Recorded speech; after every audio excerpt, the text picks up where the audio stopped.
Hello friends, welcome back to Pink's Kitchen Tamil. இன்னைக்கு நம்ம வாழைத்தண்டு சூப் எப்படி செய்யறதுன்னு தான் பார்க்க போறோம். வாழைத்தண்டு உடம்புக்கு ரொம்ப நல்லது. கிட்னி ஸ்டோன் கியூர் பண்ண ரொம்ப ஹெல்ப் பண்ணும். இந்த வாழைத்தண்டு சூப் ரொம்பவே ஈஸி அண்ட் டெலிஷியஸான ரெசிபி. ஸோ இந்த ரெசிபியை பார்க்குறதுக்கு முன்னாடி இதுக்கு தேவையான பொருட்கள் என்னென்னு பார்த்துட்டு வந்துடலாம்.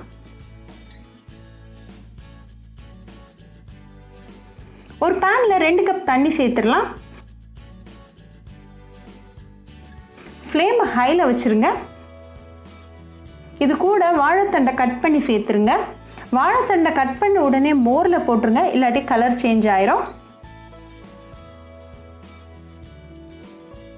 அப்புறமா 1/2 கப் சின்ன வெங்காயம், 1 கொத்து கருவேப்பிலை, 1/2 டீஸ்பூன் உப்பு, 1/4 டீஸ்பூன் மஞ்சள் தூள் சேர்த்துட்டு ஒரு 10 நிமிஷம் வேகட்டும். வாழைத்தண்டு கம்ப்ளீட்டாக குக் ஆயிடணும்.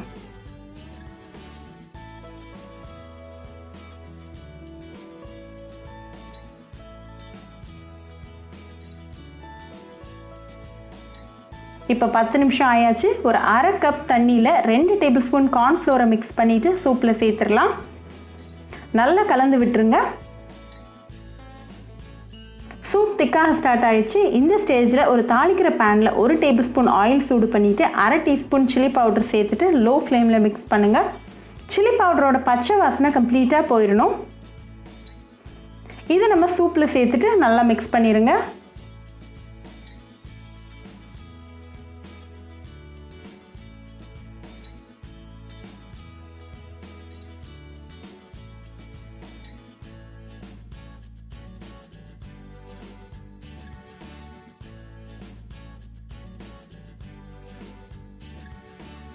ஒரு 1 மினிட்ல ஃப்ளேம் ஆஃப் பண்ணிவிட்டு நல்லா சூடாக சர்வ் பண்ணுங்கள்.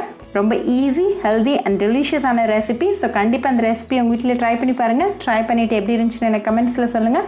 இன்னொரு சூப்பரான ரெசிபியோட உங்களை வந்து பார்க்குற வரைக்கும் பாய் ஃப்ரெண்ட்ஸ். உங்களுக்கு இந்த வீடியோ பிடிச்சிருந்தா பிங்க்ஸ் கிச்சன் தமிழுக்கு லைக் பண்ணுங்கள், ஷேர் பண்ணுங்கள், கமெண்ட் பண்ணுங்கள் அண்ட் மறக்காமல் சப்ஸ்கிரைப் பண்ணுங்கள். கூடவே பெல் ஐக்கானையும் கிளிக் பண்ணிக்கோங்க. அப்போ தான் நான் போடுற வீடியோஸ் எல்லாம் உங்கள் நோட்டிஃபிகேஷனில் வரும். உங்களுக்கு ரெசிபிஸ் இங்கிலீஷில் பார்க்கணும்னா பிங்க்ஸ் கிச்சன் சேனலை பாருங்கள். சேனலோட லிங்க் நான் அந்த டிஸ்கிரிப்ஷன் பாக்ஸில் கொடுக்குறேன், மறக்காமல் செக் பண்ணுங்கள். இன்னொரு இன்ட்ரெஸ்டிங்கான ரெசிபியோட உங்களை பார்க்க வர வரைக்கும் பாய் ஃப்ரெண்ட்ஸ்.